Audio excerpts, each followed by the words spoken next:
नमस्कार मित्रांनो, एड लागलं प्रेमाचं या मालिकेच्या आजच्या भागामध्ये आपण बघणार आहोत.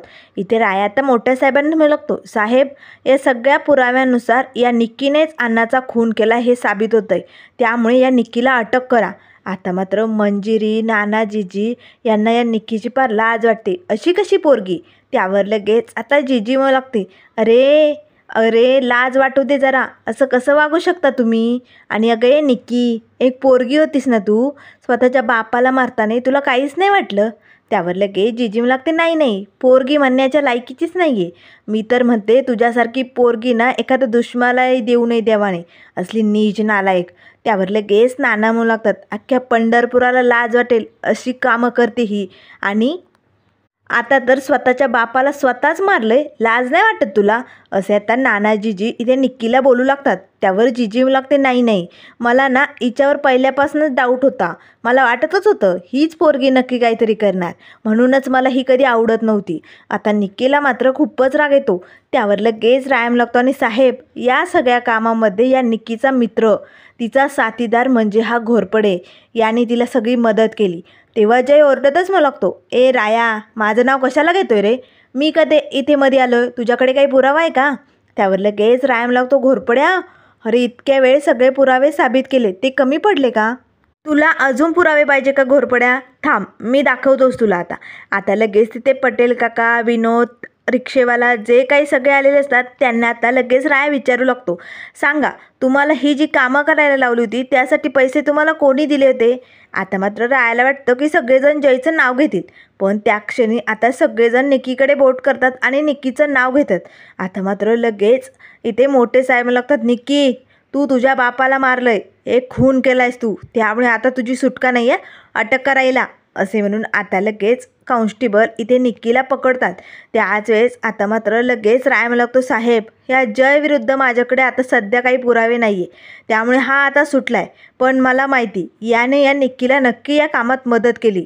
त्यावर लगेच मोठे साहेब लागतात, जय तुझी कामं आता खूपच जास्त अति वाढायला लागली आहे. हे बघ, आता काही पुरावे नाही आहे म्हणून तू सुटतोय, पण पुढच्या वेळेस जर तू काही चुकीचं काम केलं ना तर तुझ्यावर कडक कारवाई केली जाईल, नीट लक्षात ठेव. आणि आता या निक्कीला आतमध्ये टाका आणि तिच्यावरती कारवाई करा, चौकशी करा तिची. आणि हो, मंजिरी निर्दोष आहे, तिला सोडून द्या. आता मात्र मंजिरी निर्दोष असे म्हणताच नानाजीजी राया खूपच खुश होतो. आता इकडे मंजिरी मात्र रायाकडे एकटक बघू लागते. त्याच वेळेस राया घोरपकडे बघतच म्हणू लागते, घोरपड्या, मी म्हटलं होतं ना तुझ्या नाकावर टिचून तुझ्या डोळ्यासमोरून मी माझ्या मिसफायरला घेऊन जाईल, बघ मी माझ्या मिसफायरला घेऊन चाललो. त्यावर लगेच जेम लागते, राया स्वतःला खूप शहाणा समजतो का तू? एक गोष्ट लक्षात ठेवा, तुला सोडणार नाही मी, असे म्हणून आता जय लगेच रायाजवळ जातो. त्यावर रायम लागते, घोरपड्या आवाज खाली करायचा, माझा आवाज तुझ्यापेक्षाही मोठा होऊ शकतो, त्यामुळे आवाज खाली करायचा घोरपड्या. आत्ता जरी तू सुटला असला ना, पण बघ दुसऱ्या वेळेस मी तुला सोडणार नाही. अरे तू फक्त नावाला पोलीस आहे घोरपड्या, पण तुझी जी सगळी कामं आहे ना ती सगळी कामं मी केली, त्यामुळे ना लाज वाटू दे जरा, लाज वाटू दे. त्यावर लगेच आता जेम लागते, राया मला काय बी बोलायचं नाही, एक शब्द जरी बोलला ना तरी बघ, असे म्हणून आता लगेच जयरायाचा गळा आवळणार. तेच लगेच मोठे साहेब ओरडतात आणि मला लागतात, राया तू अगदी बरोबर बोलतोय. जय तू एक पोलीस असून कुठलंही काम पार पाडलेलं नाही आहे, ही सगळी कामं रायाने केले. खरं तर तुला ही सगळं कामं करायला पाहिजे होती, पण आता जे झालं ना ते जाऊ दे, आता तुझी कामं कर, रायाकडे बघणं बंद कर. आता मात्र लगेच जय रागानेच रायाकडे बघत असतो. त्याच वेळेस मोठे साहेब लागतात, सांगितलेलं समजत नाही का? तुला तुझी कामं करायची सांगितली, निक्कीला अरेस्ट कर आणि चौकशी कर तिची. त्यावर लगेच जय लागतो, ठीक आहे सर, असे म्हणून आता निक्की लगेच रागानेच रायाकडे बघत असते. तिला आता कॉन्स्टेबल घेऊन निघालेले असतात. त्याच वेळेस रायाजवळ येत निक्की रागानेच मोठाले डोळे करून बघतच मला लागते, राया तुला काय वाटलं मला आतमध्ये टाकून तू तुझ्या मिसफायरला सुखरूप बाहेर काढले, पण लवकरात लवकर मी बाहेर येईल आणि मग तुझ्या या मिसफायरला आणि तुला सोडणार नाही. त्यावर लगेच राया लागतो, निक्की अगं तुला बाहेर येण्यासाठी आधी आतमध्ये जावं लागेल, जा जा तू आतमध्ये जा आणि मग बाहेर येण्याची तयारी करा, जा. आता मात्र निक्की रागाच्या वरतच तिकडनं तिला ओढतच घेऊन जाण्यात येतं. त्याच वेळेस आता मात्र इकडे नानाजीजी पटकन मंजिरीला मिठी मारतात. कारण आता फक्त रायामुळे आपली मंजिरी सुखरूप सुटलेली असते. त्याच वेळेस आता लगेच मोठे साहेब म्हणतात, चला आता तुम्हाला इकडे पेपरवरती सह्या कराव्या लागतील आणि मग मंजिरीला तुम्ही घेऊन जाऊ शकता. तर इकडे आता लगेच वकील साहेब आणि मंजिरी त्या पेपरवरती सह्या करतात. त्याच वेळेस नाना जीजी मात्र खूपच खुश असतात. तेव्हा जीजी मला लागते, बघितलं आज फक्त ना या रायामुळे या जय आणि निक्कीच्या डावातनं आपली मंजिरी बाहेर आली. तेव्हा नाना म्हणू लागतात, हो खरंच आज विठुरायाची खरंच कृपा झाली. त्यावर जीजी म्हणू लागते, विठुरायाची कृपा तर आहेच हो, पण या माझ्या रायामुळे झालं आहे हे सगळं, नाहीतर माझ्या मंजिरीची वाट लावायचीच ठरवली होती. त्यावर लगेच राया म्हणू लागतो, जीजी हा राया जोपर्यंत जिवंत आहे ना तोपर्यंत मिस फायरला कोणी बी काय बी करू शकत नाही हां. तेवढ्यात मंजिरी येते. आता मंजिरी रायाजवळ येते आणि म्हणू लागते, राया थँक्यू हां. त्यावर राया म्हणू लागतो, मिस फायर खरं तर थँक्यू तू नाही मी म्हणायला पाहिजे तुला. त्यावर लगेच आता मंजिरी लागते, तू का म्हणायचं राया. तेव्हा राया म्हणू लागतो, मिस फायर अगं तू त्या निक्कीशी होणारं माझं लग्न मोडलं म्हणून तर मला समजलं ना माझ्या बापाला त्या निक्कीने मारलं, नाहीतर माझ्या बापाचा खुनी कोण आहे हे मला कधीच समजलं नसतं. मिस बाहेर तू मला त्या निक्कीच्यापासनं वाचवलं आहे, त्यामुळे मला खरं तर तुला थँक्यू म्हणायचं आहे. तेव्हा लगेच जीजी मनाशीच म्हणू लागते, किती दोघं एकमेकांसाठी धडपड करत असतात खरंच ना, दोघांना कुणाची दृष्ट नको लागायला. त्यावर लगेच आता जीजी म्हणू लागते, राया मंजिरी तुमच्या दोघांची अशी एकमेकांची साथ बघून ना कोणी तुमच्या वाटेला जाणार नाही, बघाच तुम्ही. त्यावर लगेच आता नाना म्हणू लागतात, अरे बापरे खूपच कौतुक चाललंय. तेव्हा जीजी म्हणू लागते, मग आईचं काळीज आहे माझं, मी कौतुक करणारच. खरंच आज माझ्या मुलांचं ना खूप अभिमान वाटतोय मला. त्यावर नाना म्हणू लागतात, अगं उमे इथेच कौतुक करत थांबणार आहे का घरी पण जायचं आहे आपल्याला. त्यावर लगेच जीजी म्हणू लागते, हो तुम्हाला काय कळणार आहे कौतुक आईचं, चला आता घरी. असे म्हणून सगळेजण आता इकडे घरी निघालेले असतात. आता मात्र घरी येताच मंजिरीला दरवाजातच थांबून जीजी म्हणू लागते, मंजिरी थांब इकडे, तुझी ना आपण मीठ मोहरीने दृष्ट काढू. आता लगेच जीजी रुजिताला मीठ मोहरी आणायला सांगते. राया मात्र मिस फायरकडे एकटक बघत असतो. मिस फायरही आता प्रेमाने रायाकडे बघत असते. त्याच वेळी जीजी म्हणू लागते, राया हे घे आज दृष्ट तू काढायची मंजिरीची आणि मग तिला घरात घ्यायचे. तेव्हा राया म्हणू लागतो, जीजी मी. त्यावर शशिकला म्हणू लागते, काय फालतूगिरी चालली, हा राया का दृष्ट काढणार आहे. त्यावर जीजी म्हणू लागते, राया अरे फक्त तुझ्यामुळे आज मंजिरी सुखरूप घरी आली, त्यामुळे तूच तिची दृष्ट काढायची आणि तिला घरात घ्यायचं आहे. तेव्हा लगेच राया म्हणू लागतो, ठीक आहे असे म्हणून राया तर ते मीठ मोहरीचं ताट घेऊन मंजिरी पुढे उभा असतो. आता मंजिरी रायाकडे एकटक बघत असते, पण रायाला दृष्ट कशी काढायची हेच माहिती नसतं ना. त्यावर लगेच आता जीजी म्हणू लागते, राया अरे का उभा राहिलाय, काढ की दृष्ट. आता नाना निखिल सर्वजण रायाकडे बघून हसू लागतात. त्यावर लगेच आता मंजिरी जीजीला खुणावते, अगं त्याला दृष्ट काढता येत नसेल. तेव्हा लगेच जीजी म्हणू लागते, थांब राया मी तुला शिकवते. आता जीजी लगेच रायाला दृष्ट कशी काढायची हे शिकवते. राया आता प्रेमाने मिस फायरची दृष्ट काढतो आणि ती मीठ वगैरे बाहेर टाकून येतो आणि मंजिरीला घरात घेतो. शशिकलाला मात्र खूपच राग येतो. रागाच्या भरातच शशिकला आतमध्ये निघून जाते. त्याच वेळेस आता इकडे पोलीस स्टेशनमध्ये जय आता निक्कीला जेलमध्ये टाकतो आणि दरवाजाला कुलूप लावत असतो. तेव्हा निक्की म्हणू लागते, जय तुम्हाला आतमध्ये टाकतोय, असं का करतोय तू, तुम्हाला आतमध्ये टाकून तू बाहेर सुखी राहणार आहे असं वाटते का तुला, लगेच मला बाहेर काढा. त्यावर जय लागते, निक्की गप्प बाईस, खरं तर ना तुझ्या मूर्खपणामुळे तू आतमध्ये आली. अगं तो राया म्हटल्या डोक्याला आत लावायची काय गरज होती, काय गरज होती सांग ना. त्यावर निक्की म्हणू लागते, जय हे बघ तू मला आतमध्ये ठेवू शकत नाही, कारण रायाने फक्त अर्ध सत्य सांगितलं आहे. जर मी सगळं सत्य सांगितलं ना तर तूही आतमध्ये येशील आणि तुला आतमध्ये आणायला मला वेळ लागणार नाही. त्यावर लगेच जेम लागतं, हो तुम्हाला आतमध्ये टाकून सुखी होणार आहे का असं वाटतंय का तुला. अगं निदान कमीत कमी मी बाहेर आहे ना म्हणून त्या लोकांना मी निदान तिथे लाचार ठेचात ठेवू शकतो. तुला काय वाटतं तो राया त्या मंजिरीला घेऊन गेला म्हणून तिला खूप सुखात ठेवणार का, नाही या मी त्या मंजिरीला सुखात जगू देणार नाही.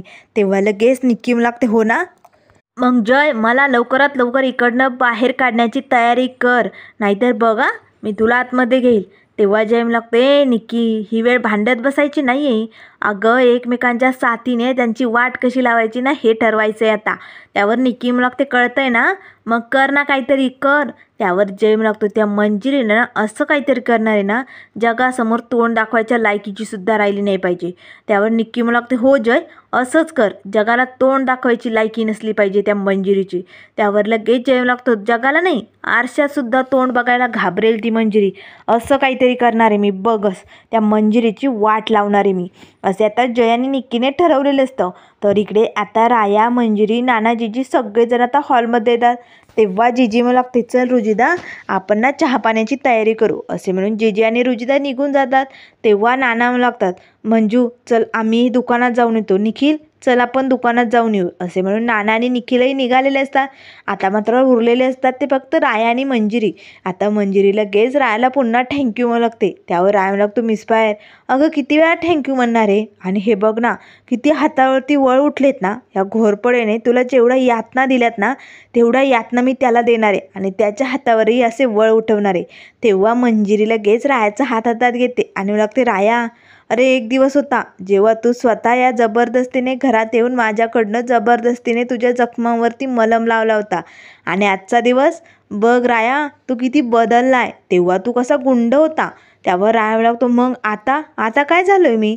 त्यावर लगेच मिसफायर म्हणू लागते, राया आता तू ना माणसात आलाय, एक चांगला माणूस झालाय बरं का. आणि राया तेव्हाचे दिवस आठवतात, कसला होता तू गुंड, लपत छपत या घरात यायचा, आणि आजचा दिवस बघ राया सगळेजण तुला असं मानाने घरात आणतात, आणि आज तर तू स्वतः तुझ्या हाताने माझी दृष्ट काढून तू मला घरात आणलंय राया, खरंच खूप खूप थँक्यू हा. आता मात्र मंजिरीने रायाचे हात हातात धरलेले असतात. राया मात्र प्रेमाने मिसफायरकडे बघत असतो. तेव्हा मंजिरी लागते, राया तू आजपर्यंत आमच्यासाठी खूप काही काही केले, खरंच तुझे हे उपकार आम्ही कधी नाही विसरू शकत रे, आणि तेही तुझ्या मनात कसली आशा अपेक्षा भावना नसताना निस्वार्थी मनाने तू हे सगळं आमच्यासाठी केलं आहे.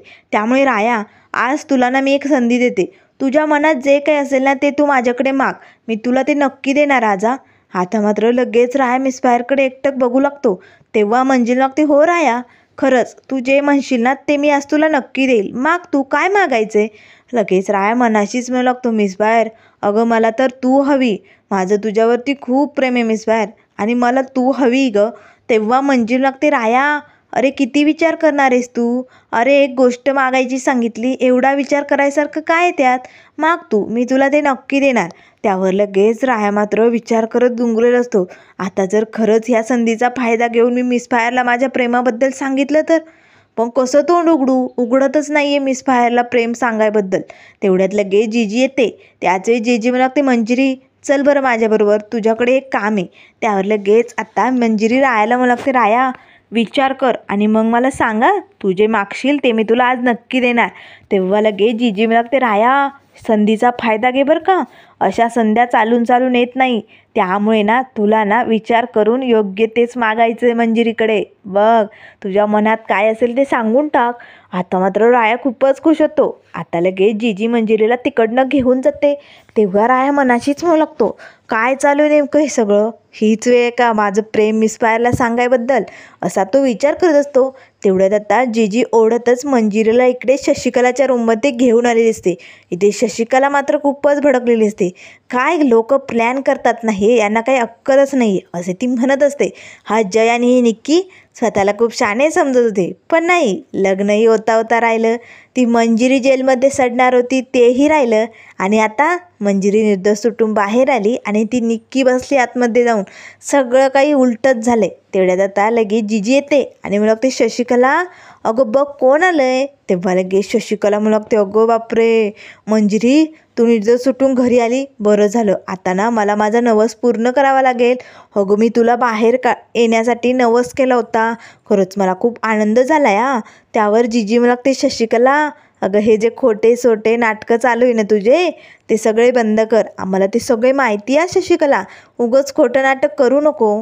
तेव्हा शशिकला मला लागते, नाही जाऊ बाई, अहो तुमची पोरगी मला अगदी पोरीसारखीच आहे, त्यामुळे खरंच मंजिरी सुटून आलेला मला खूप आनंद झाला आहे.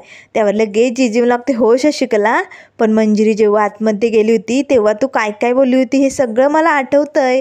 त्यावर लगेच मंजिरी लागते, जीजी अगं जाऊ दे ना, कशाला तिच्या तोंडाला लागते आणि उगाच ते उकरून काढते, जाऊ दे, हे बघ जे झालं ना ते गंगेला मिळालं, आपण सोडून देऊया, आणि उद्याचा आनंदाचा दिवस आहे की नाही, मग उद्याची नवीन सुरुवात करूया.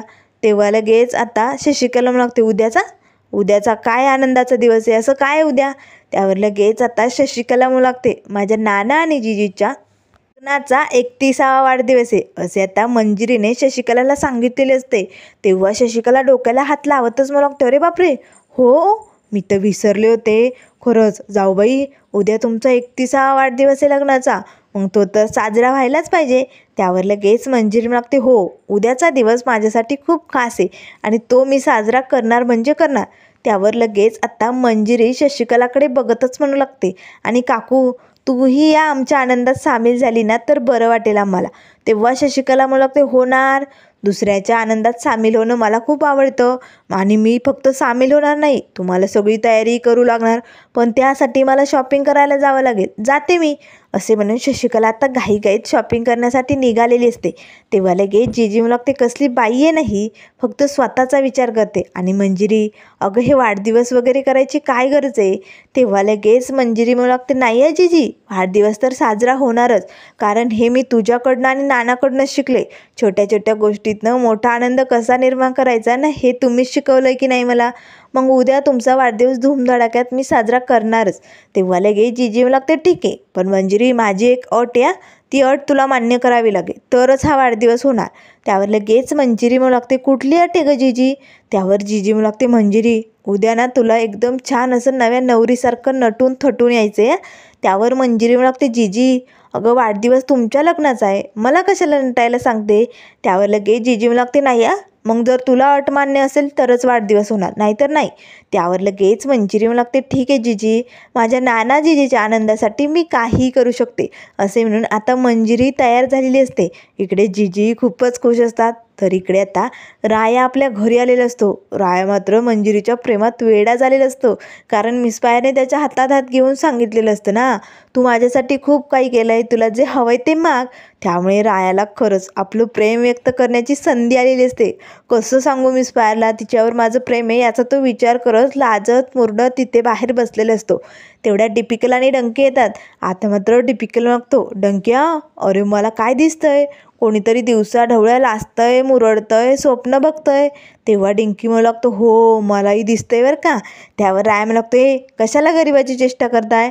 त्यावर लगेच डिपिकल म्हणू हो गरीब आहे राय भाऊ तू, अरे सगळ्यांना समजतंय तुझ्या तोंडावरचं प्रेम, उगाच लपू नको.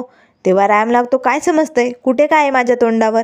त्यावर लगेच आता डिपिकल मागतो, अरे तू मिस पायरला एवढ्या मोठ्या संकटातनं बाहेर काढलं, किती धडपड केली, त्यावरनं सगळ्या गाववाल्यांना समजलं या तुझं मिस पायरवरती खूप प्रेम आहे म्हणून. तेव्हा लगेच राम लागतो, हो. त्यावर डंकी म्हणतो, फक्त डिपिकल गाववाल्यांना नाही तर मिस पायरला पण समजलंय.